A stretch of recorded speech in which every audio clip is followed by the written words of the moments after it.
Hi friends, this is Venkatesh Devasani. ఈరోజు మనం discuss చేయబోతున్నటువంటి important current affairs అనేవి రాబోయేటువంటి ఆంధ్రప్రదేశ్ హైకోర్టు ఎగ్జామ్కి సంబంధించి, అదేవిధంగా ఫారెస్ట్ ఎగ్జామ్కి, అదేవిధంగా ఆర్ఆర్బి ఎన్టీపీసీ ఎగ్జామ్లకి మరియు ఇతర పోటీ పరీక్షలకి సంబంధించినటువంటి ముఖ్యమైనటువంటి కరెంట్ అఫైర్స్ ప్రశ్నలని ఈ యొక్క వీడియోలో డిస్కస్ చేయడం జరిగిందండి. ఇప్పటి వరకు కూడా 45 ప్రశ్నలని డిస్కస్ చేశామండి. ఇప్పటి నుంచి 46వ ప్రశ్న నుంచి 60వ ప్రశ్న వరకు డిస్కస్ చేద్దాం. అందులో భాగంగా 46వ ప్రశ్న చూడండి. ఇటీవల 78వ ప్రపంచ ఆరోగ్య సభ యొక్క సదస్సును ఎక్కడ నిర్వహించారని అడుగుతున్నారండి. 2025 సంవత్సరం మే 19వ తేదీ నుంచి 27వ తేదీ వరకు కూడా స్విట్జర్లాండ్లో ఉన్నటువంటి జెనీవా కేంద్రంగా ఈ యొక్క 78వ ప్రపంచ ఆరోగ్య సభనైతే నిర్వహించడం జరిగింది. అయితే ప్రతి సంవత్సరం కూడా ఒక ప్రత్యేకమైనటువంటి థీమ్ని ఈ యొక్క సభ ఎంచుకోవడం జరుగుతుంది. అలా 2025లో నిర్వహించినటువంటి 78వ ప్రపంచ ఆరోగ్య సభ యొక్క థీమ్ను కనుక పరిశీలిస్తే వన్ వరల్డ్ ఫర్ హెల్త్ అండి. చాలా చాలా important. One world for health అనేటువంటి ఒక ప్రత్యేకమైనటువంటి థీమ్ని ఎంచుకోవడం జరిగింది. ఇక 47వ ప్రశ్న చూడండి. నాటో రక్షణ మంత్రుల సమావేశాన్ని ఇటీవల ఎక్కడ నిర్వహించారని అడుగుతున్నారండి. నార్త్ అట్లాంటిక్ ట్రీటీ ఆర్గనైజేషన్ అండి. నాటో యొక్క అబ్రివేషన్ చూడండి. నార్త్ అట్లాంటిక్ ట్రీటీ ఆర్గనైజేషన్ అనేటువంటి ఈ యొక్క సంస్థ రక్షణ మంత్రుల సమావేశాన్ని 2025 జూన్ 6వ తేదీన బెల్జియంలో ఉన్నటువంటి బ్రసెల్స్ కేంద్రంగా ఈ యొక్క రక్షణ మంత్రుల సమావేశాన్ని నిర్వహించడం జరిగింది. అయితే ఒక సమావేశానికి ఎవరు అధ్యక్షత బాధ్యతలను చేపట్టారు అంటే నాటో కార్యదర్శి అయినటువంటి మార్క్ రుట్టే గారు ఈ యొక్క సమావేశానికి అధ్యక్షత బాధ్యతలను చేపట్టడం జరిగింది. ఈ యొక్క బ్రసెల్స్ అనేటువంటి ప్రాంతం ఏదైతే ఉందో ఆ యొక్క ప్రాంతం వచ్చేసి నాటో యొక్క హెడ్ క్వార్టర్గా ఉండడం జరిగింది. ఇక 48వ ప్రశ్న చూడండి.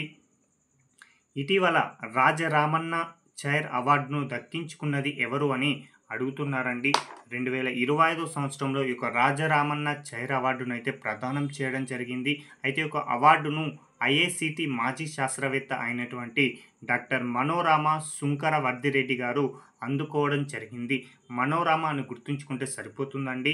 ఇటీవల అంటే 2025లో రాజరామన్న చైర్ అవార్డు గ్రహీత ఎవరు అంటే మనోరామ అని గుర్తుంచుకుంటే సరిపోతుందండి. ఇక 49వ ప్రశ్న చూడండి. ఆర్టిఫిషియల్ ఇంటెలిజెన్స్ సహాయంతో లేదా కృత్రిమ మేధ సహాయంతో రోగులను పరీక్షించే క్లినిక్ని ప్రపంచంలో తొలిసారిగా ఇటీవల ఎక్కడ ప్రారంభించారని అడుగుతున్నారండి. సౌదీ అరేబియా దేశంలో ఈ యొక్క ఏఐ సాయంతో రోగులను పరీక్షించే క్లినిక్ని అయితే ప్రపంచంలో తొలిసారిగా ప్రారంభించడం జరిగింది. అలా ప్రారంభించినటువంటి ఏఐ వైద్య వ్యవస్థకు పెట్టినటువంటి పేరు వచ్చేసి డాక్టర్ హువా అండి. డాక్టర్ హువా అనేటువంటి ఒక పేరునైతే ఈ యొక్క ఏఐ వైద్య వ్యవస్థకైతే పెట్టడం జరిగింది. ఎక్కడ ప్రారంభించారు అంటే సౌదీ అరేబియా అని గుర్తుంచుకోండి. ఇక 50వ ప్రశ్న అండి.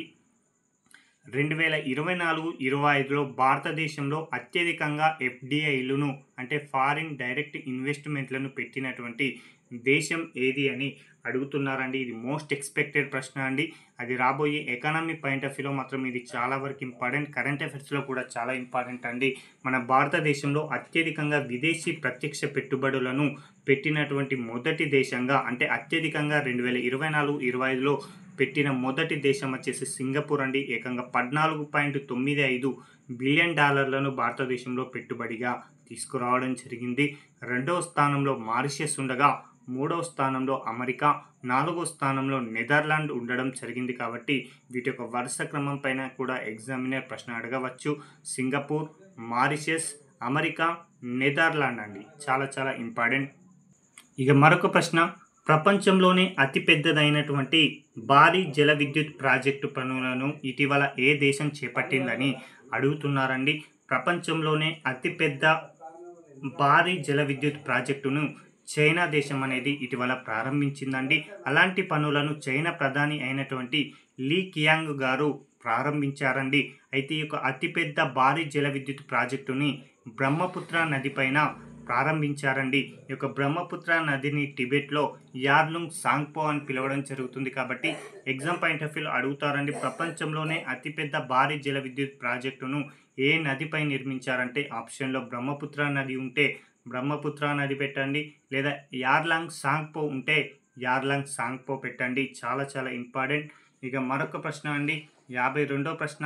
ఇటీవల ఎస్సీఓ రక్షణ మంత్రుల సమావేశం అనేది 2025లో ఎక్కడ నిర్వహించారు అంటే చైనా దేశంలో నిర్వహించడం జరిగింది. అదేవిధంగా 2026లో కిర్గిజ్ రిపబ్లిక్ దేశంలో ఈ యొక్క రక్షణ మంత్రుల సమావేశాన్ని ఏర్పాటు చేయబోతున్నారు. కాబట్టి గుర్తుంచుకోండి. ఇక 53వ ప్రశ్న అండి, ఇటీవల భారతదేశ ప్రభుత్వం ప్రారంభించినటువంటి ఆపరేషన్ సింధు యొక్క ముఖ్య ఉద్దేశం ఏంటి అని అడుగుతున్నారండి. అభ్యర్థులు కన్ఫ్యూజ్ అయ్యే అవకాశం ఉంది. ఆపరేషన్ సింధు వేరు, ఆపరేషన్ సింధూర్ వేరండి. ఆపరేషన్ సింధూర్ అంటే పహల్గామ్ ఉగ్రవాద దాడికి వ్యతిరేకంగా ఎవరైతే భారతదేశంలో దాడులు చేసిన ఉగ్రవాదులు ఉంటారో వారిని అంతం చేయాలనే ఉద్దేశంతో పాకిస్తాన్ అదేవిధంగా పీఓకే ప్రాంతాలపైన భారత సైన్యం చేపట్టినటువంటి ఆపరేషన్ పేరే ఆపరేషన్ సింధూర్ అండి.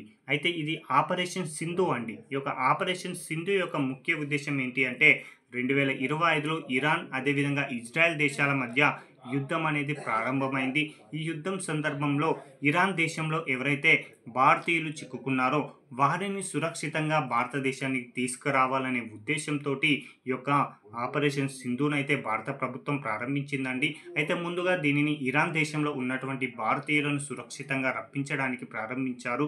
ఆ తదనంతరం ఇజ్రాయెల్ దేశంలో చిక్కుకున్నటువంటి భారతీయులను కూడా తిరిగి తీసుకురావడానికి ఈ యొక్క ఆపరేషన్ని ఆ యొక్క దేశానికి కూడా విస్తరింప చేయడం జరిగింది. కాబట్టి చాలా చాలా ఇంపార్టెంట్గా గుర్తుంచుకోండి. ఇక 54వ ప్రశ్న అండి, ఇటీవల ఇస్రో వారు పిఎస్ఎల్వి C61 రాకెట్ను ఎప్పుడు ప్రయోగించారు అని అడుగుతున్నారండి.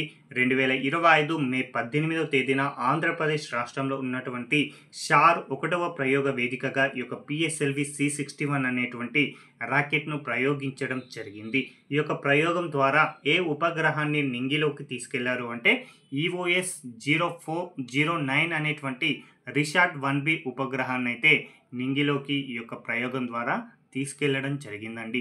అయితే ఈ యొక్క ప్రయోగం ప్రారంభించిన కేవలం 12 నిమిషాల్లోపే లోపం అనేది తలెత్తడం జరిగింది. తత్ఫలితంగా ఈ యొక్క ప్రయోగం అనేది విఫలం కావడం జరిగింది. కాబట్టి చాలా చాలా ఇంపార్టెంట్గా గుర్తుంచుకోండి అండి. అయితే దీనికి సంబంధించిన ప్రత్యేకత ఏంటి, పిఎస్ఎల్వి C61 రాకెట్ ప్రయోగం అంటే ఇస్రో చరిత్రలోనే ఇది 101వ ప్రయోగం అండి. చాలా చాలా ఇంపార్టెంట్.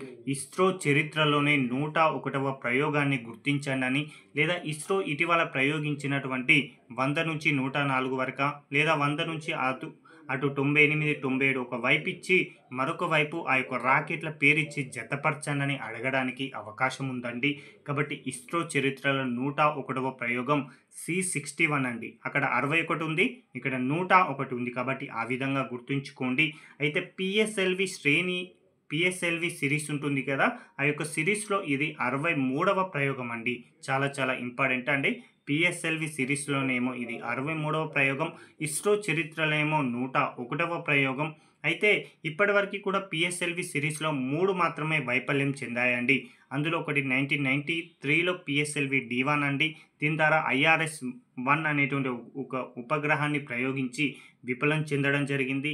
ఆ తదుపరి 2017లో పిఎస్ఎల్వి C39 అనేటువంటి ప్రయోగాన్ని కూడా ప్రయోగించగా అది కూడా విఫలం చెందగా చివరగా లేటెస్ట్గా 2025లో పిఎస్ఎల్వి C61 రాకెట్ కూడా విఫలం చెందడం జరిగింది. కాబట్టి చాలా చాలా ఇంపార్టెంట్ అండి. ఇక మరొక ప్రశ్న అండి, ఇటీవల ఆస్ట్రేలియా నూతన ప్రధానిగా మరొకసారి ఎవరు బాధ్యతలను చేపట్టారని అడుగుతున్నారండి. 2025 మే మాసంలో ఆస్ట్రేలియా దేశంలో ఈ యొక్క అధ్యక్షత అంటే ప్రధానికి సంబంధించినటువంటి ఎన్నికలు నిర్వహించగా ఈ యొక్క ఎన్నికల్లో లేబర్ పార్టీకి చెందినటువంటి ఆంథోనీ ఆల్బనీస్ అండి. ఆల్బనీస్ అని గుర్తుంచుకుంటే సరిపోతే ఆంథోనీ ఆల్బనీస్ అనేటువంటి వ్యక్తి మరొకసారిగా ఆస్ట్రేలియా ప్రధానిగా ఎన్నిక కావడం జరిగింది. ఇక మరొక ప్రశ్న అండి, ఇటీవల సింగపూర్ నూతన ప్రధానిగా ఎవరు బాధ్యతలను చేపట్టారని అడుగుతున్నారండి. ఈ యొక్క ఎన్నికలు కూడా 2025 మే మాసంలో నిర్వహించడం జరిగింది. ఈ యొక్క ఎన్నికల్లో పీపుల్స్ యాక్షన్ పార్టీకి సంబంధించినటువంటి లారెన్స్ వాంగ్ అనేటువంటి వ్యక్తి సింగపూర్ నూతన ప్రధానిగా బాధ్యతలను చేపట్టడం జరిగింది. ఇక మరొక ప్రశ్న అండి, UPSC union public service commission యొక్క నూతన చైర్మన్గా ఇటీవల ఎవరు బాధ్యతలను చేపట్టారని అడుగుతున్నారండి. రక్షణ శాఖ మాజీ కార్యదర్శిగా పనిచేస్తున్నటువంటి అజయ్ కుమార్ గారు యూపీఎస్సికి నూతన చైర్మన్గా బాధ్యతలను అయితే చేపట్టడం జరిగింది. అయితే ఇంతకు ముందు యూపీఎస్సి చైర్మన్గా ఉన్నటువంటి ప్రీతి సుదాన్ గారి యొక్క స్థానంలో ఇతడు నూతనంగా యూపీఎస్సి చైర్మన్గా బాధ్యతలను చేపట్టారు అని గుర్తుంచుకుంటే సరిపోతుంది. ఇక మరొక ప్రశ్న అండి, 58వ ప్రశ్న, భారతదేశంలోనే తొలి తోడేళ్ల అభయారణ్యాన్ని ఎక్కడ ఏర్పాటు చేశారు ఇటీవల అని అడుగుతున్నారండి.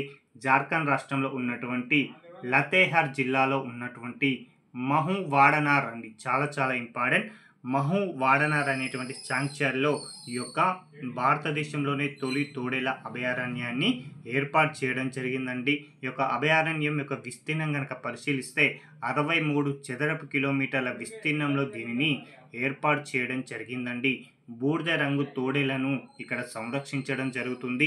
ఎందుకంటే అవి ప్రస్తుతం IUCN అనేటువంటి ఒక రెడ్ లిస్ట్లో ఉన్నాయి కాబట్టి వాటిని సంరక్షించాలనే ఉద్దేశంతో ఈ యొక్క అభయారణ్యాన్ని అయితే ఏర్పాటు చేయడం జరిగింది. ఈ యొక్క అభయారణ్యం అనేది భారతదేశంలోనే తొలి తోడేళ్ల అభయారణ్యం అండి. ఎక్కడ ఏర్పాటు చేశారు అంటే జార్ఖండ్ అండి. ఇక మరొక ప్రశ్న అండి, ఇటీవల భారత ప్రధాని నరేంద్ర మోడీ గారు ప్రారంభించినటువంటి విజిమ్ ఓడరేవ్ అనేది ఏ రాష్ట్రంలో ఉందని అడుగుతున్నారండి. కేరళ రాష్ట్రం అండి. కేరళ రాష్ట్రంలో ఉన్నటువంటి తిరువనంతపురం జిల్లాలో ఈ యొక్క విజిమ్ అనేటువంటి ఓడరేవ్ అనేది ఉండడం జరిగింది. అయితే దీనిని నిర్మించడానికి దాదాపుగా 8,686 కోట్ల రూపాయలు ఖర్చు చేయడం జరిగిందండి.